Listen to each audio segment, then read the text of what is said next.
It's not just the Labour Party. It's not just it's fucking all of them. I've been doing this now a while, and I've been concentrating on UK politics a while. And you know what? There were hardly any of them I can say, yeah, they're a morally good person. There were hardly any of them. How many MPs do you know you could say, you know what, I think they're morally good? How many? If we haven't got morally good people running this fucking country, guess what? You're not going to get a morally good country. And I've been reading a lot about history recently, and I've been studying my history of this country and other countries and revolutions around the world. And you know what?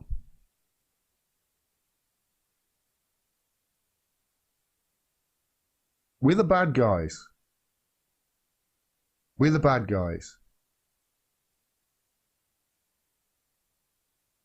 And just to show you how much of a bad guys, I want to show you this, because this is just one of the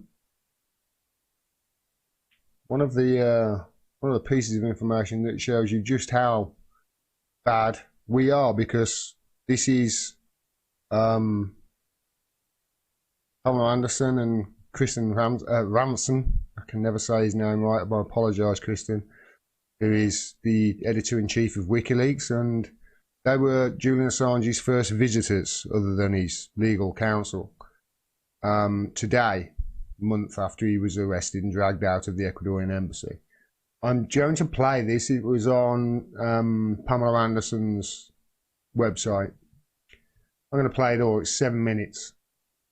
All I'll say is, look at their faces. Look at their faces.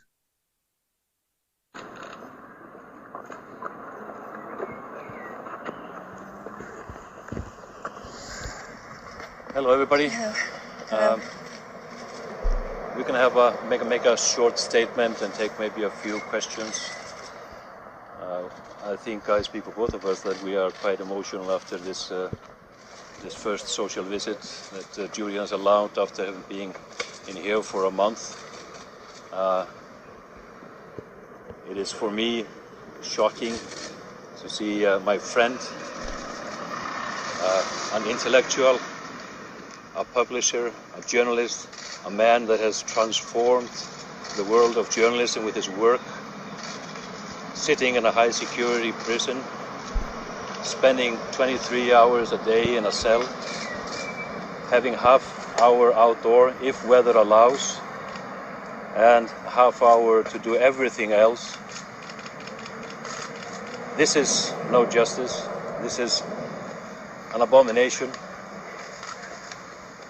Someone said that you could judge the civilization of a society by visiting its prisons.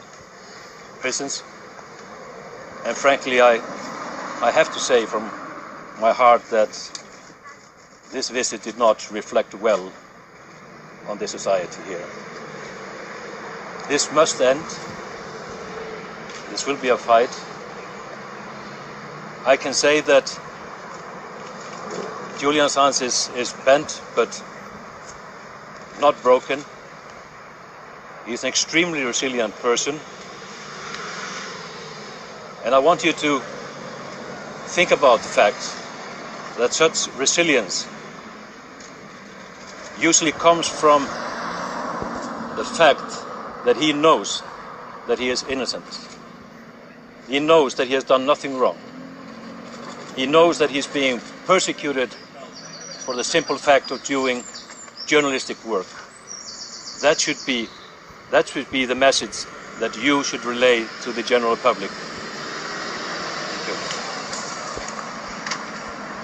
Obviously, it's been very difficult to see Julian here, and to make our way through the prison to get to him was quite shocking and difficult. He does not deserve to be in a supermax prison. He has never committed a violent act. He's an innocent person. He has access to a library, computer, any information. He's really cut off from everybody. He hasn't been able to speak to his children. And public support is very important. Fundraising is very important. He needs all the support he can get. Justice will depend on public support. And he's a good man. He's an incredible person. I love him. I can't imagine what he's been going through. And to see him was good to see him. It was great to see him, but he's this is just misrule of law in operation. It is absolute shock that he has not been able to get out of his cell. It's been 1 month. It's going to be a long fight, and he's deserves our support, needs our support. So whatever anybody can do to maybe write to him, encourage him. He's appreciative of any support that he's received. I think he hasn't received any too much yet in the way of letters, but I know people have been writing. It's a process for him to have any kind of communication. It's very difficult, and anyway, we just have to keep fighting because it's unfair. He's sacrificed so much to bring the truth out, and we deserve the truth. And that's all I can say. I'm sorry. I'm just I feel sick.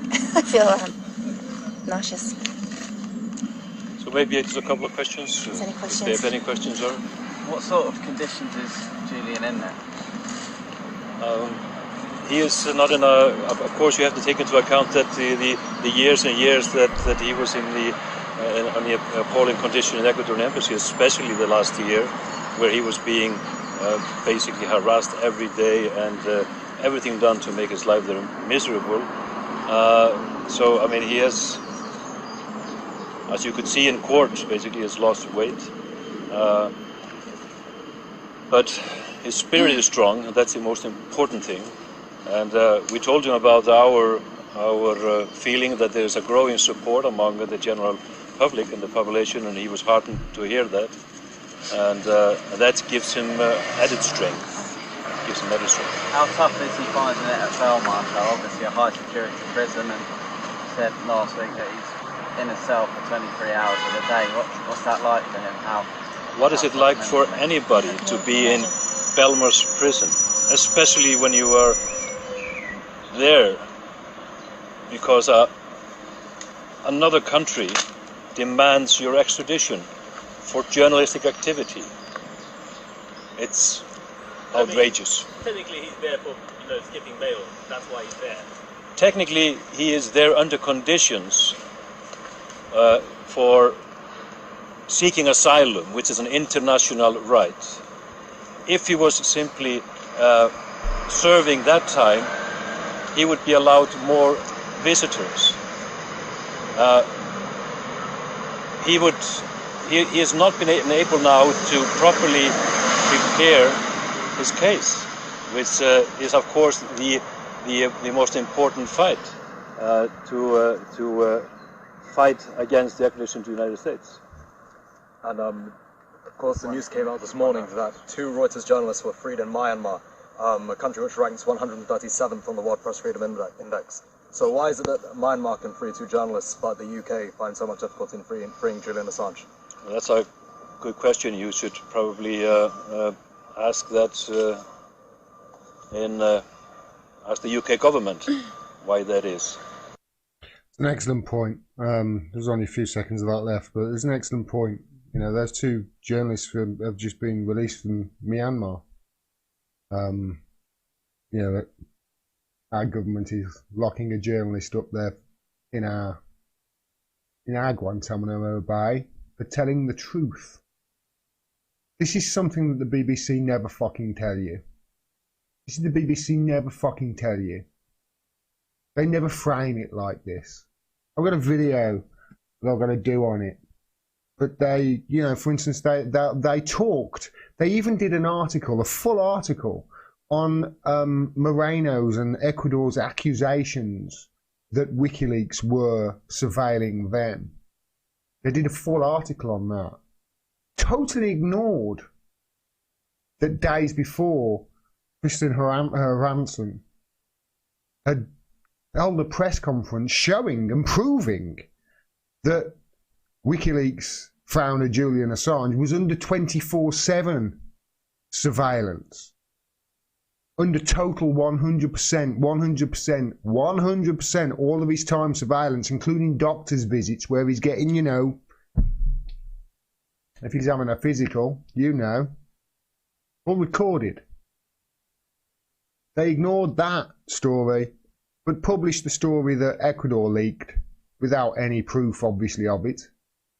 WikiLeaks had the proof, ignored that. If people know, and I've been speaking to people who, I've been asking people, I asked my hairdresser and stuff like that, what do they know about them? What do they know about Julian Assange? If they know nothing, and honestly, the majority of people out there know nothing, they do not understand who, he's the WikiLeaks guy or whatever. They don't understand the connotations of them. If you sit down and you say to them, this is free speech, this is freedom of the press, without this, do you realise that we wouldn't know anything? Do you think we should know about, you know, things like journalists getting shot, and we should know about, you know, things like torture programs, and we should know about the conditions of Guantanamo Bay, and we should know about, I don't know, the fact that a Navy guy, a regular guy, could just walk onto a nuclear submarine in this country, which WikiLeaks told us about a few years ago. Just walked onto we could just walk onto a nuclear submarine.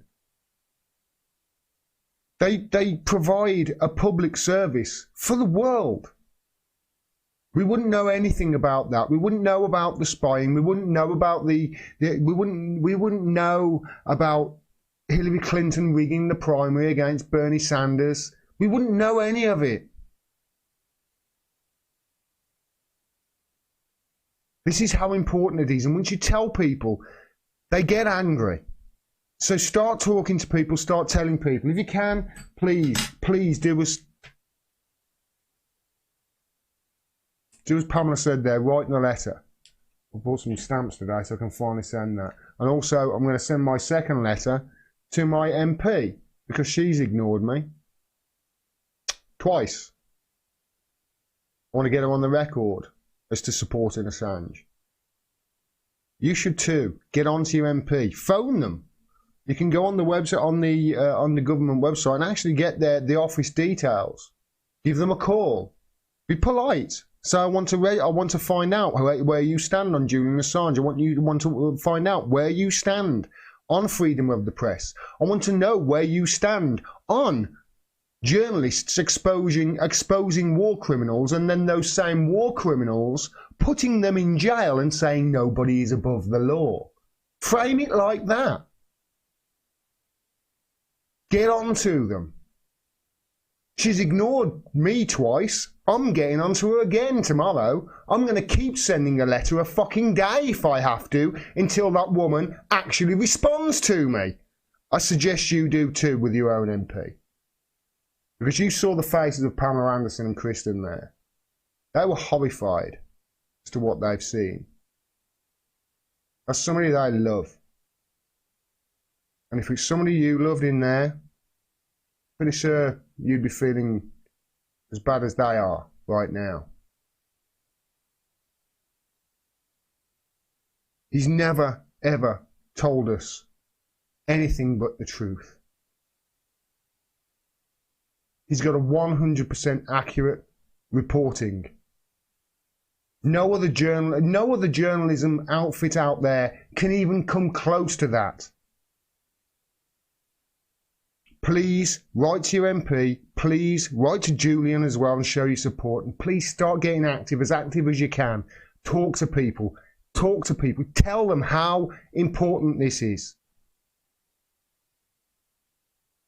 Honestly, I fear humanity is at stake if we don't stand up for him.